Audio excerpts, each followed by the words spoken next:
Halo, Shalom. Selamat pagi anak-anak teacher. Bagaimana kabarnya hari ini, Nak? Semoga baik dan sehat selalu ya. Amin. Nah, sekarang kita ada di hari yang baru, hari Senin, tanggal 10 Agustus tahun 2020. Di hari yang baru tentu dengan materi pembelajaran yang baru pula.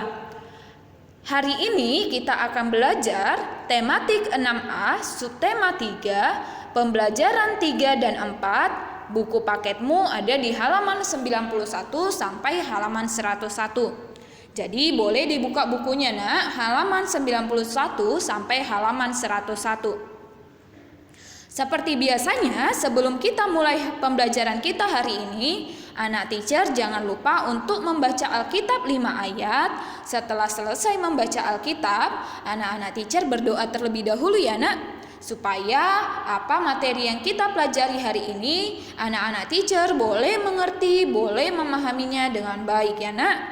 Nah, sekarang buka bukunya halaman 91. Teacher mau review dulu materi yang kita pelajari di video sebelumnya. Di video sebelumnya, Nak, kita sudah belajar tentang pelestarian fauna atau hewan langka yang ada di Indonesia.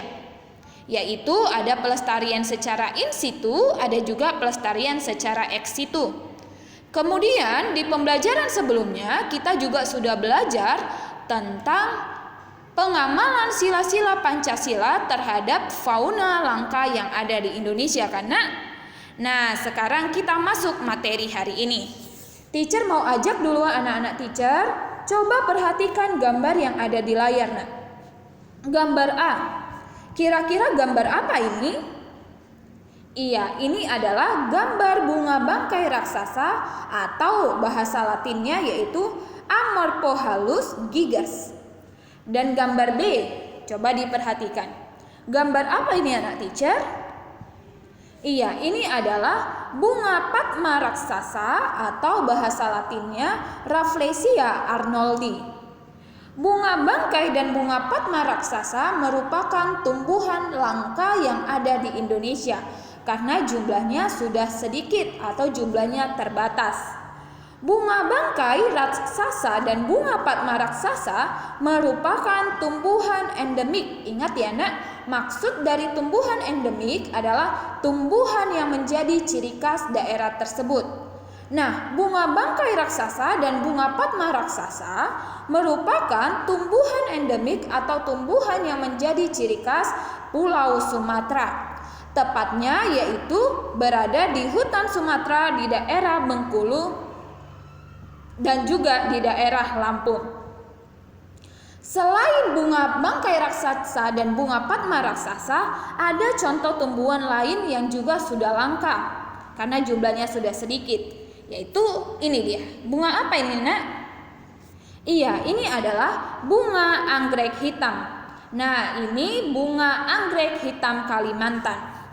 Untuk mengetahui informasi-informasi dari flora seperti bunga anggrek hitam, untuk mengetahui informasinya kita bisa membaca sebuah teks bacaan atau teks laporan.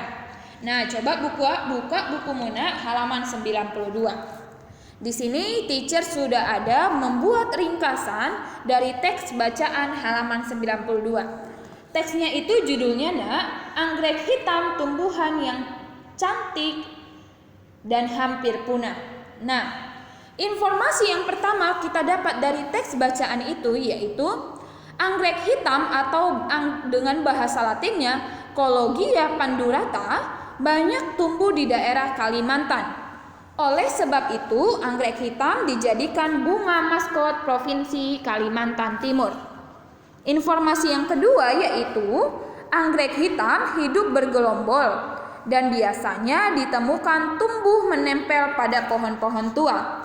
Oleh karena itu, anggrek hitam disebut sebagai tumbuhan epifit atau tumbuhan yang menumpang pada tumbuhan lain, tetapi tidak mengambil unsur-unsur pada tumbuhan yang ditumpanginya. Dan yang ketiga yaitu anggrek hitam biasanya tumbuh pada akhir bulan Maret dan Juni. Namun sayangnya tumbuhan ini sudah hampir punah dan jumlahnya sangat sedikit. Saat ini anggrek hitam masih bisa ditemukan di cagar alam Kersik Lumai dalam jumlah yang terbatas. Dari sebuah teks laporan, kita bisa mendapatkan informasi melalui bisa kita tarik kesimpulannya karena kalau di pembelajaran sebelumnya kita sudah belajar menulis bagaimana kesimpulan, sekarang kita akan mempelajari bagaimana ciri-ciri kesimpulan yang baik dan benar. Ciri-ciri kesimpulan yang baik dan benar yang pertama yaitu kesimpulan harus sesuai dengan ide pokok dan kata kunci. Yang kedua yaitu kesimpulan berisi kalimat yang runtut dari umum ke khusus. Kemudian yang ketiga yaitu kesimpulan menggunakan kosakata yang baku. Dan yang terakhir yaitu kesimpulan menggunakan kalimat efektif dan tanda baca yang tepat. Jadi keempat ini adalah ciri-ciri kesimpulan yang baik dan benar. Jika kamu dalam membuat kesimpulan tidak memenuhi salah satu saja dari ciri-ciri ini, berarti kesimpulanmu itu belum termasuk kesimpulan yang baik dan benar. Kesimpulan yang baik dan benar harus memenuhi keempat ciri-ciri berikut ini ya nak. Sekarang kita lihat cara pelestarian tumbuhan di lingkungan sekitar sama dengan cara pelestarian hewan di lingkungan sekitar. Yang pertama yaitu ada pelestarian in situ, yaitu pelestarian tumbuhan yang dilakukan di dalam habitat aslinya. Contohnya yaitu hutan lindung, cagar alam, dan taman nasional. Kemudian yaitu ada pelestarian ex situ, yaitu pelestarian tumbuhan yang dilakukan di luar habitat aslinya. Contohnya yaitu ada kebun botani. Di dalam pelestarian ex situ biasanya dilakukan kultur jaringan terhadap tumbuhan yang akan dilestarikan. Kira-kira apa sih kultur jaringan? Ini kita akan belajar. Kultur jaringan adalah metode perbanyakan tumbuhan yang dilakukan di laboratorium. Kultur jaringan tumbuhan melibatkan tumbuhan yang tumbuh dalam media buatan dalam kondisi steril atau bersih dalam tabung reaksi, stoples atau cawan Petri. Apa keuntungan atau apa tujuan dari dilakukannya kultur jaringan? Tujuannya yaitu mempercepat perkembangbiakan tumbuhan sehingga waktu tanam lebih singkat dibandingkan jika dikembangbiakkan dengan biji. Itu keuntungan atau tujuan dari kultur jaringan ya nak. Sekarang kita lihat bagaimana proses dalam metode kultur jaringan. Yang pertama yaitu bagian tumbuhan diambil contohnya yaitu bagian tangkai daun. Kemudian bagian tangkai daunnya ini ditumbuhkan pada medium khusus yang mengandung zat hara yang diperlukan tumbuhan.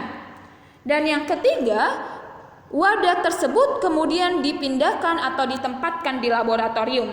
Setelah didiamkan di laboratorium, kemudian tumbuhan yang baru tersebut dipindahkan ke pot yang berisi tanah.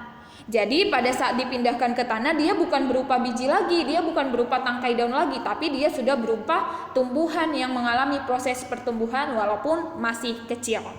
Ini contohnya ya nak. Sekarang kita lihat. Masuk kita anak teacher ke pembelajaran 2. Buka bukumu halaman 97. Coba perhatikan gambar ini nak. Ini gambar apa? Iya, ini adalah gambar bunga kantong semar. Bunga kantong semar merupakan bunga yang tumbuh dengan cara memanjat pada tanaman lainnya. Di sini kamu bisa baca ya nak teacher. Di dalam bunga kantong semar berarti dia berbentuk kantong. Jadi kantong semarnya ini digunakan sebagai alat perangkap untuk memakan mangsanya. Misalnya itu serangga, pacet, dan anak kodok. Kantong ini digunakan juga untuk memenuhi kebutuhan nutrisi yang tidak tersedia pada habitat tumbuhan yang ditumpanginya tadi. Persebaran tumbuhan atau bunga kantong semar ini yaitu di pinggir pantai dan juga sampai dataran tinggi, ada juga di dataran rendah. Ya nak. Yang kedua yaitu bunga apa ini anak teacher? Iya, ini adalah bunga anggrek bulan. Bunga anggrek bulan ini merupakan bunga puspa nasional.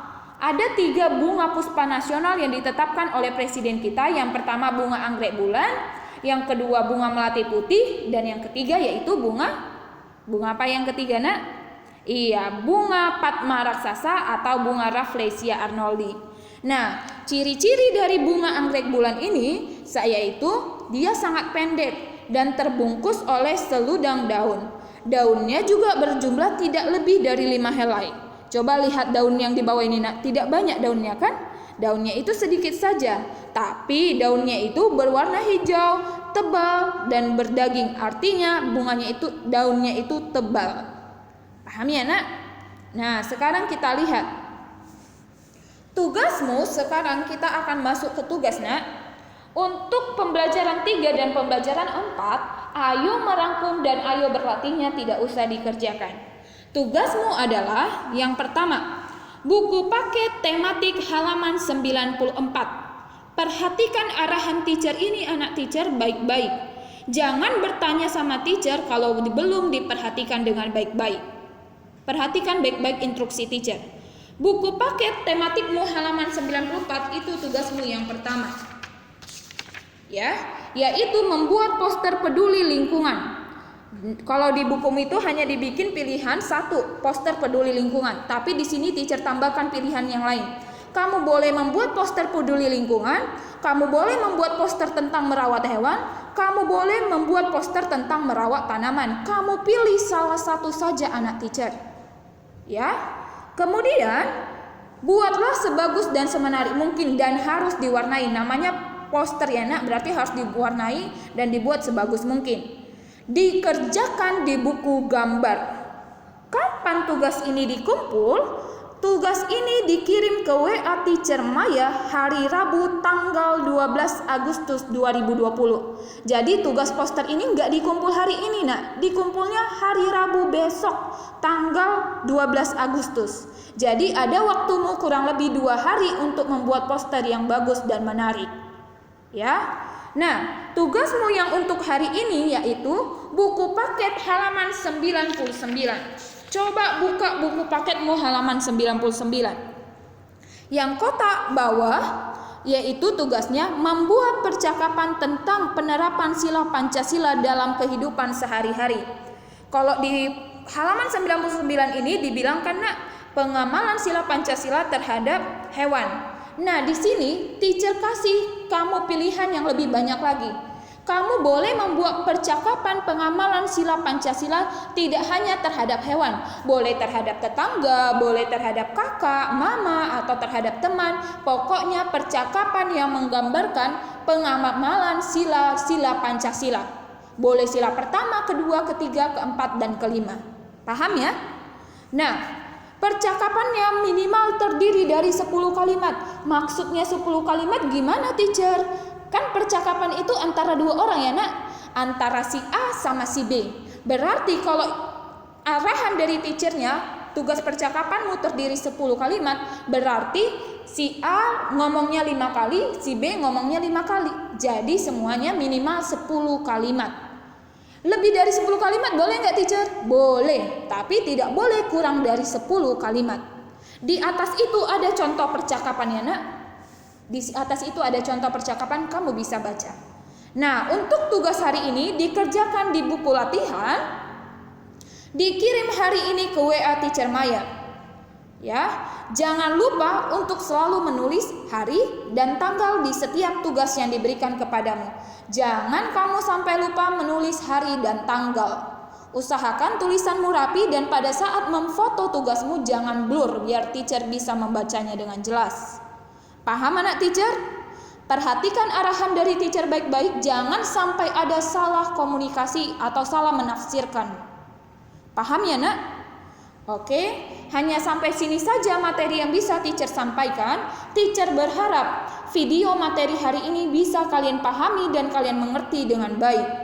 Dan seperti biasa, karena kita saat ini sedang ada dalam kondisi pandemi COVID-19, teacher tidak henti-hentinya mengingatkan anak teacher, jangan lupa untuk selalu rajin cuci tangan, pakai masker, dan juga jaga jarak.